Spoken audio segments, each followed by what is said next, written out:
Hello students. Now as we have to start with the sexual reproduction, let us first study about sexual reproduction in flowering plants.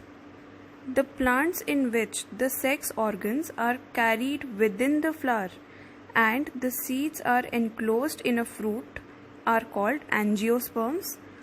Angiosperms are commonly known as flowering plants. The flowering plants reproduce by sexual reproduction method. This means that two sexes, male and female, are involved in reproduction in flowering plants like human beings.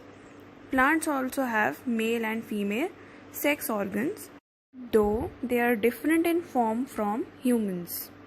We will now describe the various parts of a flower, including the sexual reproductive organs, and then we will discuss the sexual reproduction in plants in detail.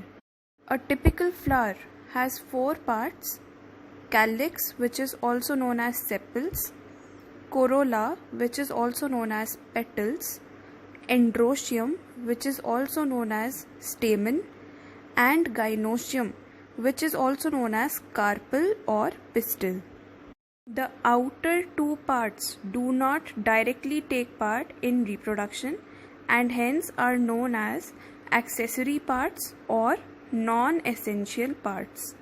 These parts are sepals and petals, whereas the inner two parts directly participate in sexual reproduction and hence are known as reproductive or essential parts. These parts are androecium and gynoecium. Let us study about these parts one by one. Sepals are the green leaf-like parts in the outermost circle of a flower. All these sepals taken together are called calyx. The function of sepals is to protect the flower in bad conditions in its initial stages when it is in the form of a bud. The next part is petals. Petals are the colorful parts of a flower. The petals lie inside the sepals. All the petals taken together are called corolla. The petals are usually scented.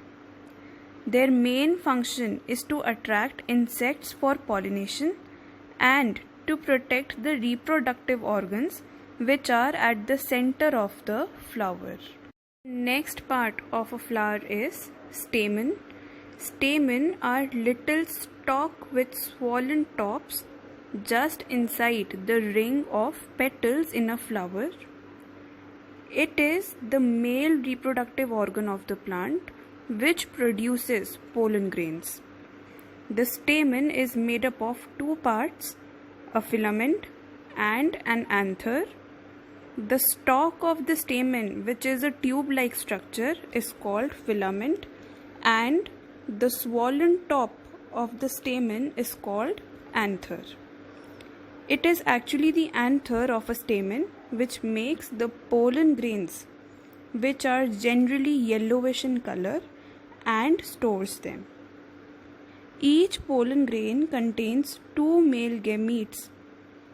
This means the male gamete of a plant are made in the anther of a stamen. The last part of a flower which we have to study is carpel.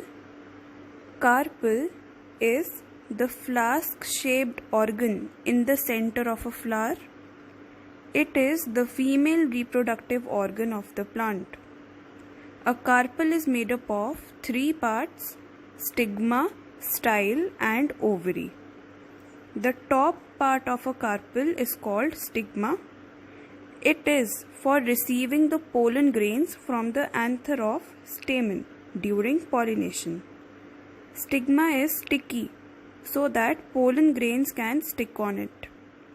The middle part of carpel is called style. Now style is a tube which connects stigma to the ovary, which is the swollen part at the bottom of a carpel. The ovary makes ovules which contain only one female gamete. The female gamete of the plant which is present inside the ovule is called ovum or egg. This means the female gametes of a plant are made in the ovary of carpel. Please note that the female organ called carpel is surrounded by a number of male organs called stamen in the flower. Another point to note is that the flowers which contain only one sex organ, either stamen or carpel, are called unisexual flowers. For example, the flowers of papaya and watermelon. On the other hand, the flowers which contain both sex organs, stamen as well as carpel, are called bisexual flowers. For example, the flowers of hibiscus and mustard plants. One more point to note is that a new seed of the plant is formed when the male gamete present in a pollen grain unites with the female gamete present in the ovule. This happens in 2 steps. These steps are pollination and fertilization.